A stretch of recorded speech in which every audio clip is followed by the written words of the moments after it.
बिस्मिल्लाहिर्रहमानिर्रहीम। अस्सलाम वालेकुम। कैसे हैं आप सब।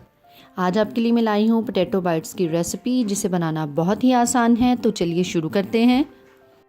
यहाँ मैंने लिए हैं आधा किलो आलू, जिनको उबाल कर मैंने छील लिया है।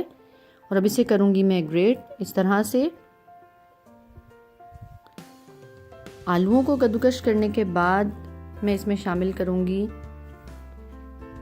यहाँ मैंने लिया है नमक हस्बे जायका, सुर्ख मिर्च 1 चम्मच, धनिया पाउडर आधा चम्मच, सफ़ेद मिर्च आधा चम्मच, चिकन पाउडर 1 छोटा चम्मच और लहसुन पाउडर 1 छोटा चम्मच। इन सब चीज़ों को मैं शामिल कर दूंगी उबले हुए आलूओं में। और 2 चम्मच मैंने लिए हैं कॉर्नफ्लोर के, 2 चम्मच ब्रेड क्रम्स, 2 चम्मच सूजी। इन सब चीज़ों को इसमें शामिल करने के बाद अच्छी तरह से कर देंगे मिक्स।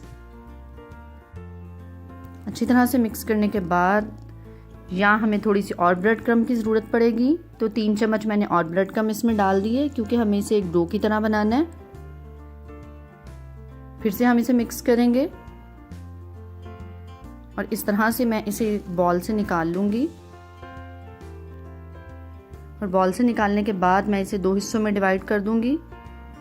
इस तरह से आप इसे हाथों की मदद से बाइंड कर लें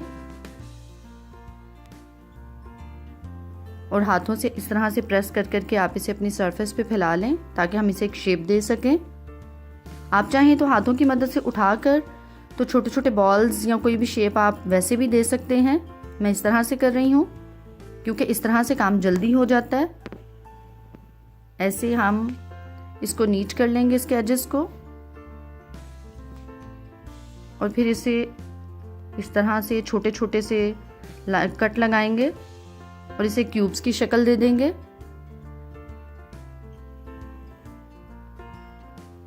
इस तरह से आप इसे क्यूब्स की शक्ल देने के बाद आप इसको एक एक को उठाएं। ये देखें, इस तरह से छोटी छोटी सी बाइट्स हमारी बन गई हैं।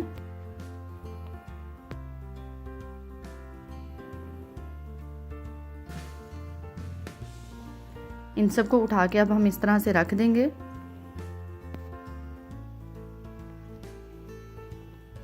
और इस तरह भी आप कर सकते हैं दूसरी ऑप्शन में, कि आप हाथों की मदद से इसे गोल बॉल की तरह बना सकते हैं, राउंड में भी बना सकते हैं, ओवल में भी बना सकते हैं, कोई भी शेप आप इसे दे सकते हैं। और यहाँ मैंने लिया है 3 चम्मच मैदा।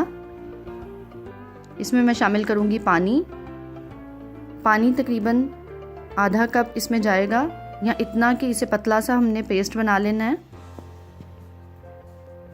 इसको गाढ़ा नहीं करना, बिल्कुल पतला सा हमने इसको बनाना है। इस तरह के जब आप यूं करें तो चम्मच की बैक साइड पर इस तरह से बस ये लगे, बस इतना गाढ़ा हमें चाहिए। उसके साथ मैंने ली हैं ब्रेड क्रम्स। अब हम एक एक बाइट को उठाएंगे। इस तरह से पहले उसे हमने मैदे में डिप किया और उसको निकाल कर फिर हम डालेंगे इसको ब्रेड क्रम्स में, और ब्रेड क्रम्ब को अच्छी तरह से इस तरह से कोट किया। हल्के हल्के हाथ की मदद से उसे प्रेस करेंगे, ताकि अच्छी तरह से सारी जो ब्रेड क्रम्ब है वो उसको चिपक जाए। और इस तरह से हम सबको करके रख लेंगे। बारी बारी सारी पोटैटो बाइट्स को हम उठाएंगे और इसी तरह से पहले हम इसे मैदे में डिप करेंगे और फिर हम इसे ब्रेड क्रम्ब लगाएंगे। और इसी तरह से हम सारी जो पोटैटो बाइट्स हैं उनको हम बाइंड करके रख लेंगे। ये देखिए, से बहुत ही अच्छी बाइंडिंग सी हो जाती है और बहुत ही क्रंची भी बनते हैं ब्रेड क्रम्स लगाने से। तो ये सब पोटैटो बाइट्स को मैंने ब्रेड क्रम्स लगा कर रख दिया। अब हम इसे रख देंगे 1 घंटे के लिए फ्रीज़र में। तो 1 घंटे के बाद ये देखेंगे काफ़ी हद तक जो है ये फ्रीज़ हो चुकी हैं। अब यहाँ पर सेकंड ऑप्शन ये है कि आप इसे निकालेंगे। इस तरह से आप इसे एयर टाइट कंटेनर में या जिप लॉक बैग में डालकर फ्रीज़र में रख सकते हैं। ये देखें, इस तरह से आप इसे फ्रीज़र में रखें और रमज़ान में आप इसको यूज़ कर सकते हैं। पूरे 1 माह के लिए आप इसे स्टोर कर सकते हैं। और बाकी को मैं कर लूँगी फ्राई। और इस तरह से ऑयल का जो टेम्परेचर है वो हमारा मीडियम होना चाहिए, बहुत ज़्यादा हाई नहीं होना चाहिए। और अब पोटैटो बाइट्स को मैं डालूँगी इस ऑयल में। इस तरह से हम इसको एक एक करके डालेंगे और फ़ौरन ही आपने इसमें चम्मच नहीं चलाना, इसको 1 से 2 सेकंड के लिए आपने छोड़ देना है। उसके बाद आपने हल्के हाथ से बिल्कुल इसको हिलाना है, इस तरह से।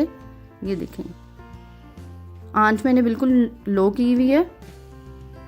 शुरू में हम आंच को लो रखेंगे, उसके बाद हम 1 मिनट के लिए आंच को हाई कर देंगे ताकि उस पर खूबसूरत सा कलर आ जाए, क्योंकि हमने सिर्फ इसको कलर ही देना है। और इस तरह से ये देखिए हमारे बहुत ही खूबसूरत से पोटैटो बाइट्स बनकर तैयार हैं और ये बाहर से बहुत ही ज़्यादा क्रंची और अंदर से बहुत ही ज़्यादा सॉफ्ट हैं। ये देखें, बहुत ही मज़े के हैं। आप इसे इफ्तार में एज अ स्नैक्स यूज़ कर सकते हैं, टी टाइम पर भी यूज़ कर सकते हैं। अगर आप मेरे चैनल पर नए हैं तो चैनल को सब्सक्राइब कीजिएगा। वीडियो अच्छी लगे तो थम्स अप करें। अल्लाह हाफिज़।